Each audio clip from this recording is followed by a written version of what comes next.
Regional ring road ప్రాజెక్టును కేంద్ర రాష్ట్ర ప్రభుత్వాలు ప్రతిష్టాత్మకంగా తీసుకున్న సంగతి తెలిసిందే. Hyderabad outer ring road game changer అయితే regional ring road super game changer అని ప్రభుత్వ పెద్దలు చెప్తున్నారు.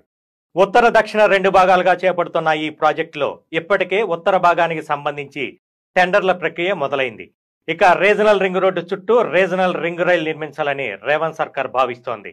హైదరాబాద్ రీజనల్ రింగ్ రోడ్డుకు అనుసంధానంగా రీజనల్ రింగ్ రైల్వే లైన్ను మంజూరు చేసి త్వరితగతిన పూర్తి చేయాలని ఇటీవల సీఎం రేవంత్ రెడ్డి ప్రధాని మోదీని కోరారు. కాగా గతంలోనే రీజనల్ రింగ్ రైలుపై కేంద్ర మంత్రి కిషన్ రెడ్డి కీలక అప్డేట్ ఇచ్చారు.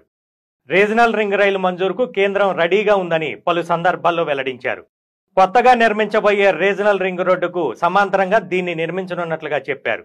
తాజాగా రీజనల్ రింగ్ రైలుకు సంబంధించిన ఫైనల్ లొకేషన్ సర్వే పూర్తయిందని, దాని అలైన్మెంట్, డిపిఆర్ తయారీపై రైల్వే శాఖ కసరత్తు ప్రారంభించినట్లుగా తెలుస్తోంది.